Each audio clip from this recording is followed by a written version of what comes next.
Hello everyone, and welcome to another episode of Xaereth Prevails, a Grand Arena story. Guys, we're in match 2 of 3v3 season. I think this is season 17. My opponent placed a really tough defense, really good player from a really good guild. We both just placed a really tough defense, and so this is a story about how we tried to get through him. I'll show you guys his defense, my defense in the end. You might see glimpses here and there. I don't remember exactly what made the cut in the video, but we're just going to do a voiceover here and just explain what's going on, my thought processes, etc. Let me show you his defenses here real quick, guys. Kind of awkwardly superimposed here. So, no Galactic Legends showing. I always usually keeps 2 on defense, but none of them are showing here, so we have to expect at least 2 in the back. And you can see there's a Darth Revan team. It's slow though, so it's slow enough that it's like, should we can almost just I don't really have a good Darth Vader team anyways to counter it, so probably not going to do that. But there's also, I don't know, that would have been an option perhaps that he took away from it. His modding is better than mine. I'll have to show you guys his modding as well. Just really good. He's got the Jedi Luke team with Shock T and Old Ben, but he kind of made a mistake. He made his Shock T slower so I could maybe use Vader on it. We'll see. And then his Commander Luke team was interesting. These other teams are not things to just brush aside either. They're pretty good teams, especially because he has really good modding. And his back zone is also not a joke at all. This is a very tough defense, guys. And I set a very tough one myself. Tougher than I usually set because I knew how good he was, and I tend to trust myself to figure out how to problem solve. So let's real quick find, let's only do one juxtaposition at a time. Maybe we should have done 2. This looks like total dog stuff. But look at his mods, guys. This is a tiny bit disingenuous. Not disingenuous, but misleading, because I do have better mods than this. I took this screenshot, or I took this compare right as I was like in the middle of changing a few things. So I think I do have somewhere like 62 in this column up here, the 39 to /55. It should say something like 62 instead of 55. So, but he has, look at his awesome modding, guys. Like 581 versus 705, just amazing. Like, I have pretty decent mods. He has better. So, it's gonna be a rough one. It just is. Now, real quick, guys, let us do another thing. We're gonna just keep doing random slides here. No, this will be the last one, guys. So check this out. These are my patrons, guys. Patrons, thank you all so much for all of your support. You guys are amazing. You make this possible. You really do. All your support, all of everything. Thank you guys so much. Thank you from the bottom of my heart. It truly means the world to me. Still, even after all this time in doing Patreon, guys, I really appreciate it. So, with that said, guys, let us jump into the actual videos of the fight.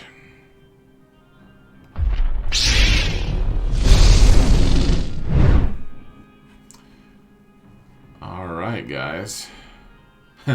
So, I think whoops. Let's get this started again. Alright, guys. So, my first fight, I needed to fight this Commander Luke team. Commander Luke is... it can be a very problematic one for my Jedi Training Race Squad. This one was very interesting too, because Commander Luke is... he's got a ton of protection. He is modded for full protection, in fact. So you'll note here, for this counter, we're targeting Chupio first. We get the first move. You have to make sure that you're fast enough. I mean, if your BB-8's even a little bit fast, usually he's fast enough, but make sure. Once you do, then do the wiggle from BB-8, have Rey hit, call BB-8 to assist on Chupio, and then once R2-D2 goes, you're going to get turn meter from all of those moves on everyone, so you should have the first 3 moves. Then R2-D2 can hide everyone except for BB-8, and then you're off to the races. Jedi Training Rey can call BB-8 to assist whenever you need BB-8 to do that, and it'll cleanse his debuffs. You can see I'm trying to figure out who to smoke here, and I just decided on BB-8 because I couldn't actually stealth BB-8 because he's got that confusion mark on him, and really, like, it seems like sometimes it's a good idea to try stunning Commander Luke. Sometimes you can, and sometimes that's a great thing to do.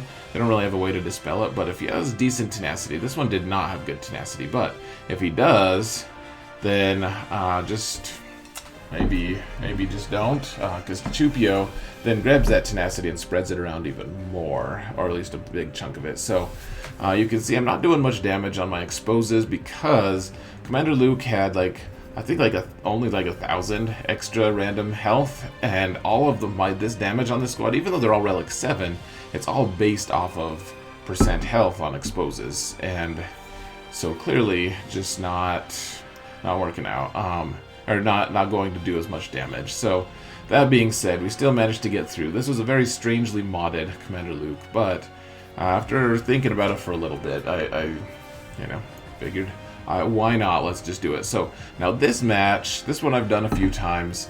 If you can get your Vader fast enough, you need to do all the math. So their team, Commander Luke or Jedi Luke, gives Vader plus 24 for 3 Jedi, and then plus another 8 speed from Old Ben because he's a rebel. Vader gives himself 8 or 16. Piet gives Vader 8.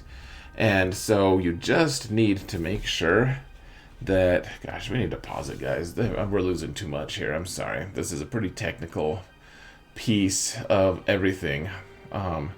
So here's the thing, guys. You give Vader the weapons tech, and as long as he goes first, which you got to do, like I said, you got to do the math. If he can go before Shock T and before everyone else, but usually it's Shock T or Hoda, if you can do that, then you can, all you really have to do is put the weapons tech on Vader, and then do the Force Crush on Shock T, because you don't want her to hit you back. After you do the Force Crush, she gets Retribution, and then after that, you hit Old Ben one more time. Before all of this, of course, when you go into Merciless, you need to target Jedi Luke, because Jedi Luke will be able to apply dots on Luke. So I managed to get 5 total debuffs on him. We hit Old Ben here because we're trying to get stacks from Piet. You can see it's only a 4, but that 4 translates to an extra, a 6% per stack, so you get another 24 offense for this. So even if you don't crit with Vader, which is possible if you don't have him modded that way, if you do crit, or if you don't crit, you can still potentially kill him. So, the delay was just to get those stacks up.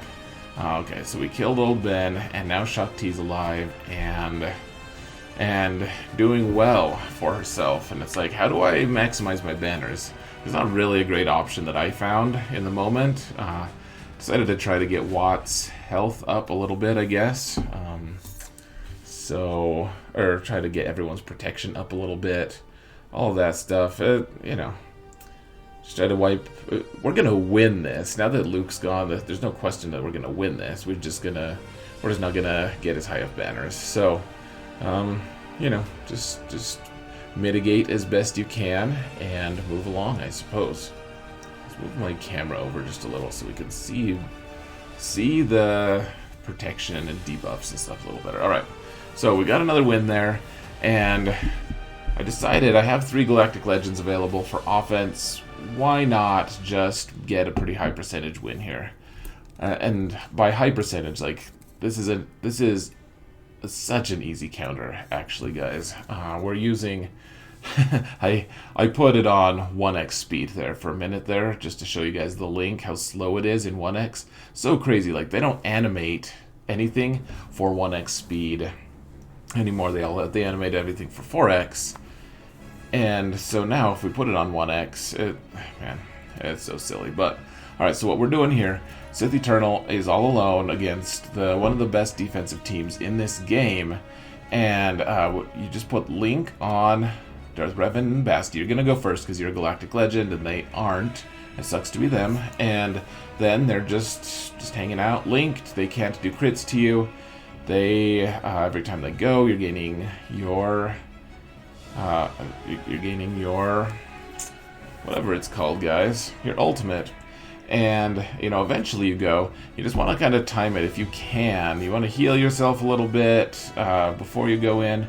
You want to time it so that you can't, you're not going to be debuffed from Basti doing her basic to you and getting ability block on you, because that's not great. But you get 55 every time. If everything is comparable relics, it's pretty nice. It's pretty easy, guys. So, anyways, we got through there, and let's see if I can pause it here. Yeah, so they do have a Rey with Han and Chewie team on there, which is uncommon for them. They usually don't do that. I'm surprised. I guess I didn't do it much last season. I killed that team so much with Rey, and it's really unfortunate. I've run into it twice this season, and both times I have my own Rey on defense because she's so thick. But that being said, yeah, this is a tough defense. Beskar is pretty tricky to beat. That Newt team with Jango, any team that Jango's on, is pretty good. I decided just to go right away with Kylo. We got to kill this. I did this last time, my last fight, and it went a little differently last time. Last time I was able to hit Chewie, but it didn't get him into damage immunity on my first poke. And then Rey, of course, wasn't able to immediately just one-shot Thrawn before I could even fracture her. Like, killing me here. That was that was a disaster, in fact. Like, I guess if you're gonna put Chewie with Rey, like, maybe just mod him so that he's not going to, so that he's gonna get 50%. I don't know. Like, it's an interesting strategy. So we can't stun Han right now because he's got guard. So I'm just hitting Chewie, and I think I misplayed this. I'm gonna have to look at this some more, but we finally killed Chewie. Now we've got to kill Han, and look at how low our meter is for our ultimate meter. We're not even close, and Rey is at her ultimate. So the question is, what do we do? Like, we could do an ult and get 2 hits with our ult. We could do an AoE and get 2 hits. We could do a basic and get 2 hits, but it's not enough. Unless we can tank this ultimate on our own with only one person, then we're just basically screwed. So, yeah, we couldn't tank it, and dear Lord, that was just a disaster. Horrible, horrifying turn of events. I did not know what to do. I still had Jedi Master Luke, but I was like, okay, so guys, first we need to kill the top zone. And so you guys have seen this counter a few times last 3v3 season. It's not that exciting. So I'll explain this just a minute, and then I'll talk about the greater strategy that's going on here, guys. So, this is pretty easy. Like, there's no B1. If there's B1, you want to kill B1 first, because you can kill him pretty quick, because you've got 3 people hitting him. That's 24 stacks every single time. Like, you just smite B1. Even if B2's there, B1, if you try to kill B2, B1 will just keep healing him. So you gotta kill B1, just take your licks and move on. Anyways, it's just death by a million paper cuts. This Grievous was modded interestingly. He had crit damage on him, crit damage set, and I think maybe even a triangle. He was like 124k health. So he didn't start with a lot of health, but he started with extra crit damage. I don't know how I feel about that, but just watch as he hits K2 sometimes, and just watch K2 tank it like an absolute unit. We need to get him his Zeta, but it's almost like we don't actually need to get him his Zeta, you know. Anyways, this is a pretty high percentage win. I did this a lot last 3v3 as well.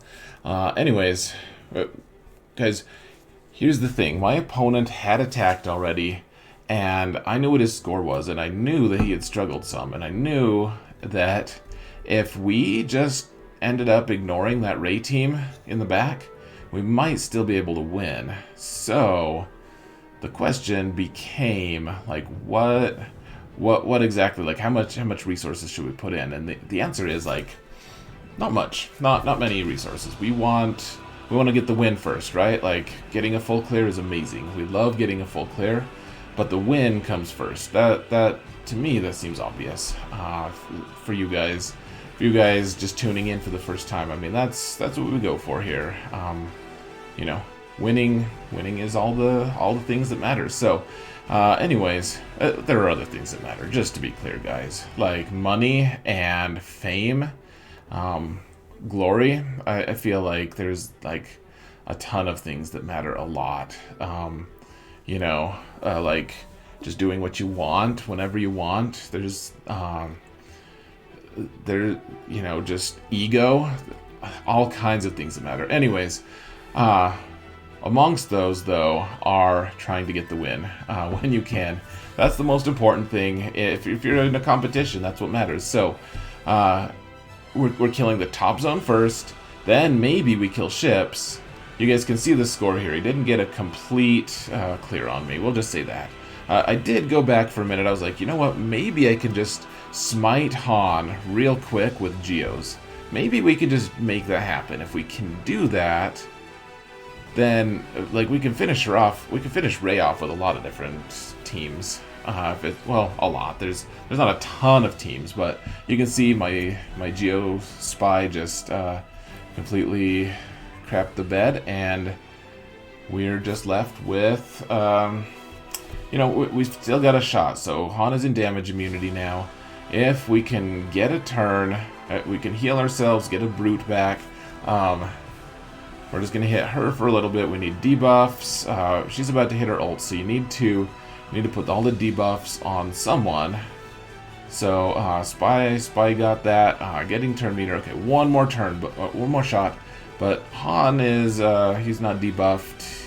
Now he's maybe I could have played that differently. I'm still not good with Geos, guys. But, like, just real talk. Geos have always made me feel just a tiny bit nauseous watching them. It's like a slight, like a really, really limited version of motion sickness or something. So, oh gosh, we gotta pause for a sec, guys. So, anyways, my Geos. That sounds like excuse making. For whatever reason, I have never wanted to use Geos on offense. I recognize that they're good in some circumstances, but I mentally avoid them. It's just this really weird interaction. So, not really trying to excuse myself too much. Just, you know, we're all allowed to have a blind spot. I mean, we have to acknowledge that we have them. So, I mean, it's strength. Anyways, guys, so we're struggling to find teams at this point. He has a really fast Padme who's going to go first, and we need to get Isolate on her if we're going to have Traya work. And of course, she stuns Traya, even though Traya has some decent tenacity and everything. Padme actually has very high tenacity as well, but I didn't have any teams that could beat this Padme team super easily. And this is a Relic 8 General Kenobi, and we don't have Thrawn. If I had Thrawn, that would make things a lot easier. So the hope was that immediately Padme would try to stun like Nihilus or Scion. That would be amazing. Instead, she stunned Traya, and we're just left with this pile of crap. Because here's the thing: if you can get Isolate on Padme, then that's all good. Everything's good because they can't generate Courage, and then Courage can't one-shot your characters. But because and here I was premature. That's what she blamed me for. No. But I used the Scion AoE because I wanted them to taunt him, not thinking that, oh, maybe I should just save it for when Padme uses her big buff thing and dispel all of the madness, all of the stacks. But instead, I did get Isolate up on Padme for about one turn before they finally killed Traya. And now it's like, oh man, can we even survive? Are we gonna live? Probably not. Maybe not. I don't know. We're trying. So the goal here, guys, we need to keep all of their buffs from staying up when we can, because those turn into stacks of courage. The stacks of courage then do % health damage. And as you can see, if someone has 10 stacks right now, maybe they won't quite kill Nihilus, but it doesn't matter if Nihilus has 10 million hit points at this point. And he can actually generate a ton, but we just need to kill Padme if we can. We don't have any way to mitigate damage, It's just like, okay, Scion got his cool buff, Undying Hatred or whatever, but like they could take that away from him pretty easy. So here, the debate for a minute was, do we kill Anakin or General Kenobi? The answer is, of course, you kill Padme, because even if these guys do manage to kill you after Padme is gone, you can clean this up pretty easily. So Padme's gone, but yeah, it's looking more and more certain we killed Anakin. Relic 8 General Kenobi is just awful, and we can just move on. So not wonderful banners, and I would not say this is like 100% by a long shot. So oh man, yeah, not by a long shot, but it's still not bad. I don't know. I was desperate. I didn't have many teams. Like I had my general or my Jedi Luke team would definitely beat this, but I needed Jedi Luke to finish off that Rey team. So got 49, and I was actually pretty ecstatic about that. You could tell by the way my face basically didn't change at all the whole time. All right, so good old Maurice has said this before, and I agree. Like this team, the Beskar team can kill Separatist teams pretty well. If you can one-shot Dooku or Asajj, or I mean, really, if you can one-shot Dooku or Newt, that's his name. Sorry guys, it's kind of late. I'm voiceovering this at the same time and in the same night that I played this, so it's been kind of a long night. Anyways, if you can kill Dooku with those whistling birds, then amazing. That's the goal. I didn't quite get him this time, but I did manage to get him within striking distance, and then my others could finish him off. I think Queel got credit for that kill, and once he's gone, like, we can kill Zombie and Asajj. There's no issues there. I mean, if you kill a Zombie too much, maybe Asajj ramps up too much, and that's the issue, but Asajj was never the problem. Like, Dooku stunning us and hurting us, like, just, you know, I don't know. This isn't a good team against the Beskar team. Beskar team's always gonna do pretty well. So we got Whistling Birds a second time. We got 10 this time. Took out Asajj.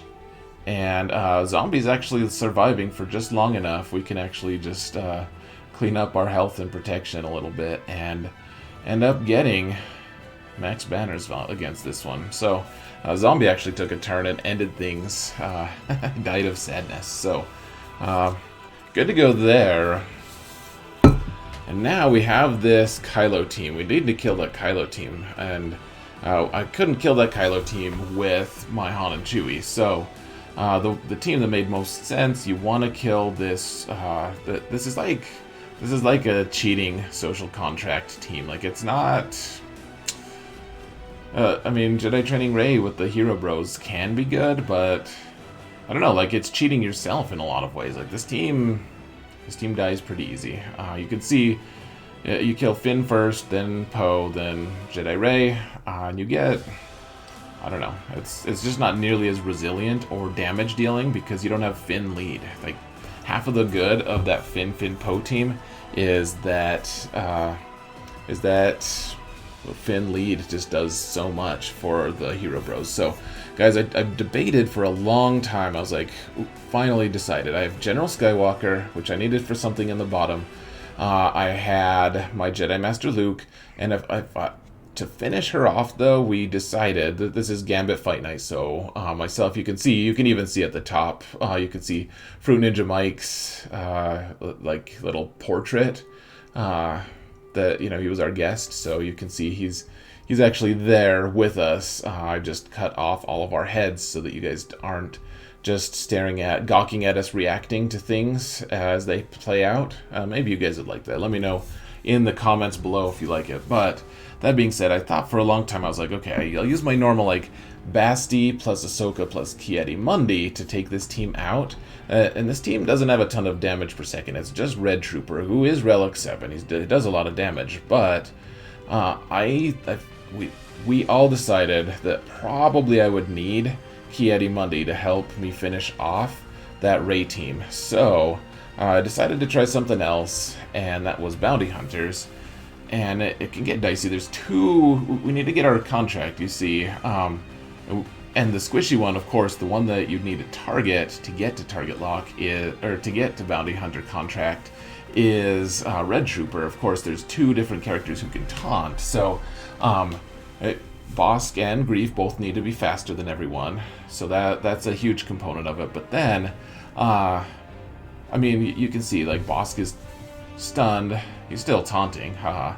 But like, Bosk and Grief are both faster, so I was able to get a Dispel with Grief after Bosk got his initial taunt off, and then we could get a burst damage from Bosk onto Red Trooper, and then Mando, he's feeding everyone turn meter. And there's only one source of damage per second. Mando is still not looking great, even though they've only done like incidental damage to him. Like, he's still not doing great. So we finally got the contract.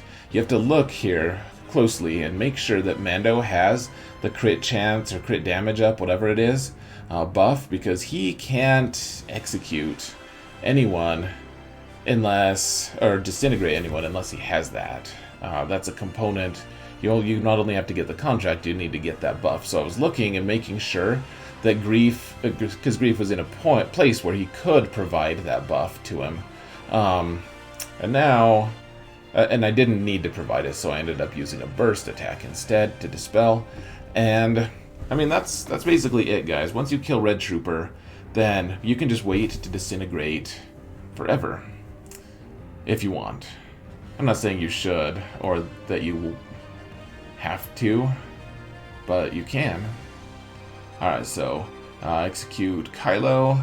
And guys, watch this. Okay, so spoiler alert, we're gonna get another disintegrate here.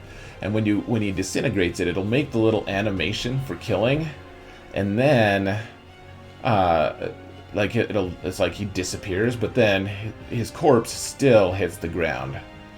So watch this. We're doing it slow motion. His corpse still falls down. So not fully disintegrated apparently. 54 banners though. Huge win. That was actually much nicer than I anticipated. I think it would have gone more poorly if he had put OG Kylo in. So I don't know why you'd put First Order Stormtrooper there, to be honest. Anyways, we're looking at ships, and we decided, after looking at this, I was like, man, he dropped enough battles against me. Maybe if I finish these ships, we'll have a better shot of who is gonna win. So we're taking this Tarkin team is actually a huge trap for Malevolence, because Gauntlet can dispel, and so you get your buzz droids out, and then Gauntlet dispels, and then it's just painful. They start doing some crazy damage, especially after Bomber gets his flames going. So I'm trying to kill Bomber, man. It's so hard. The Rebel fleet is so scary with this team, because the second TIE Bomber goes and sets everyone on fire like they're witches or something, there's no assisting, there's no turn meter gain. Maybe there's turn meter gain. There's all these different awful things that happen. And so we've done a bunch of debuffs, and then Gauntlet, of course, dispels all of them. I did save the wiggle from the Falcon, so that when you do that, you get another turn immediately. So I guess you do gain turn meter still. But you get another turn, and then get that fire off. Then you can call Cassian in to assist, focus down that Bomber. And once the Bomber's gone, man, that's huge.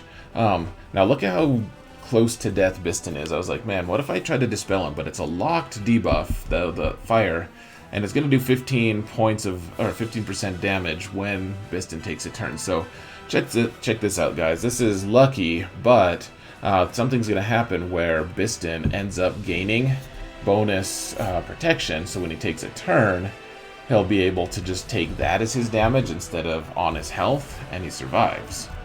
So totally, I told the stream, like, that was, just to be real clear, that wasn't intentional, but, it was a good result all the same. Just something to keep in mind, though.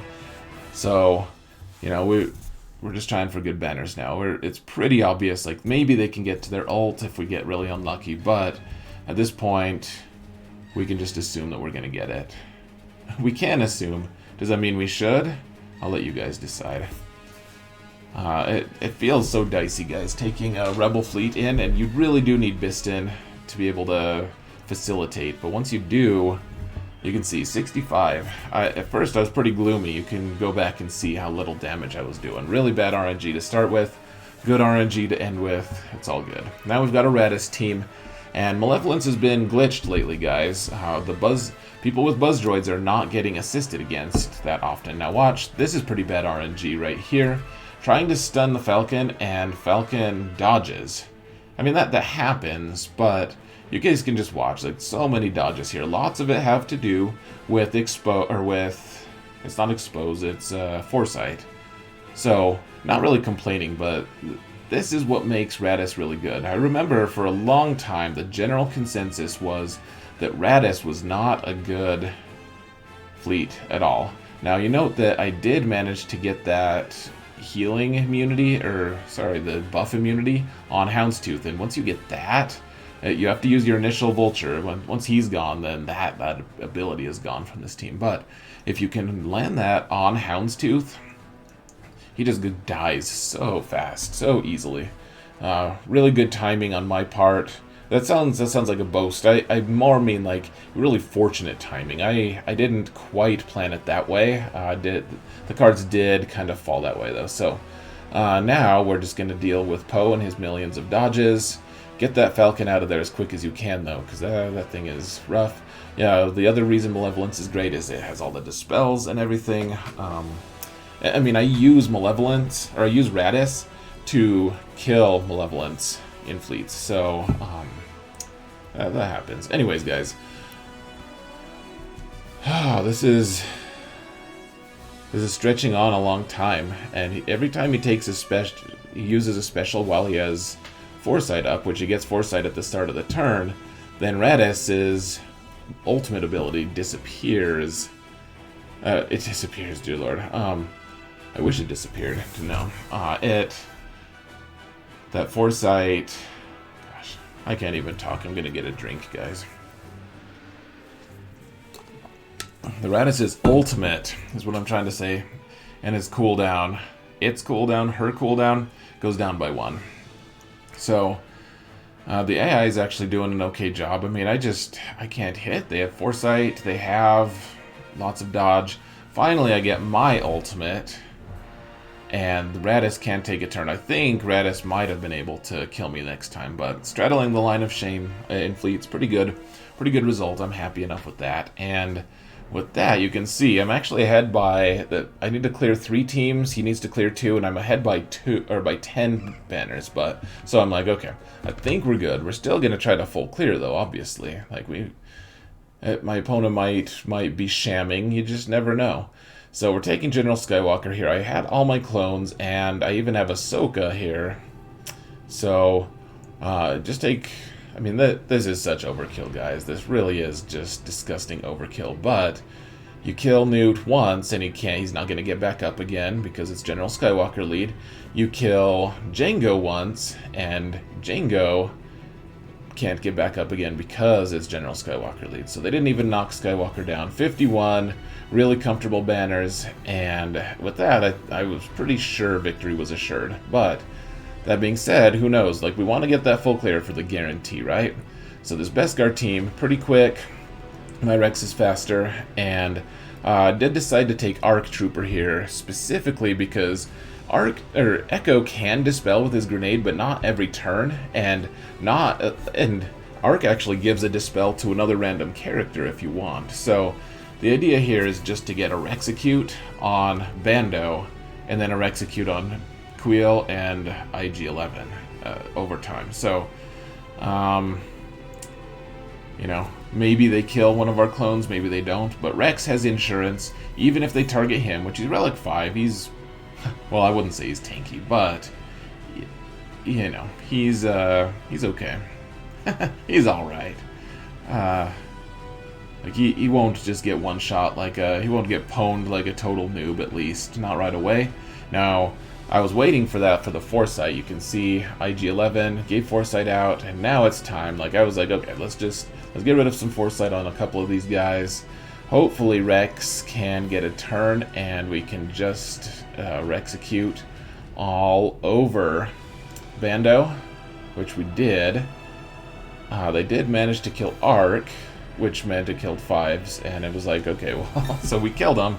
We have super clones. Can we manage somehow? Can we get another? Can we win? I wasn't sure.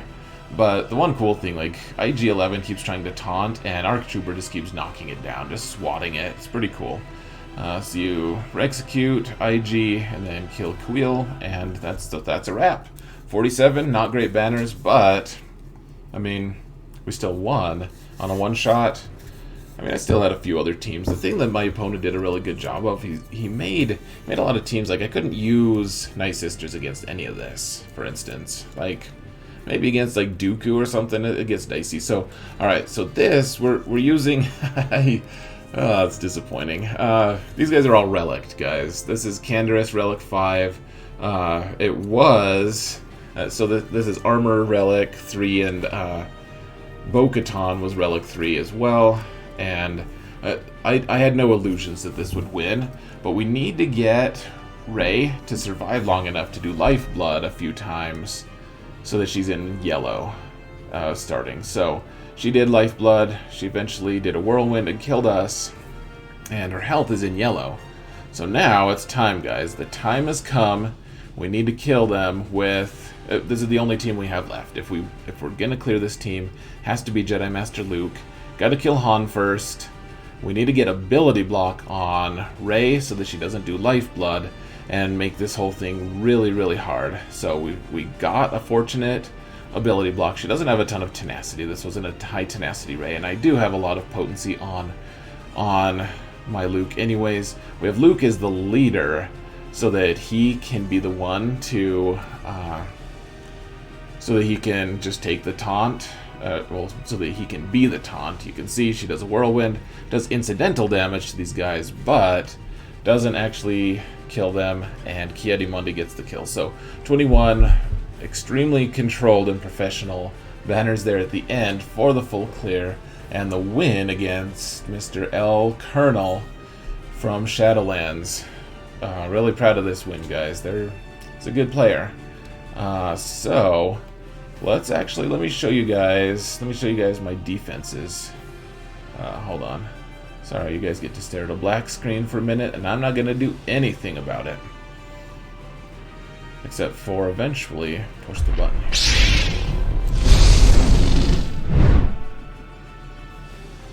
Alright, so what was on my defenses? What were on my defenses? What made him struggle? Let's check it out, guys. So, my front zone... and so, credit to my opponent, he stuck it out. He did fail his first attack against Newt.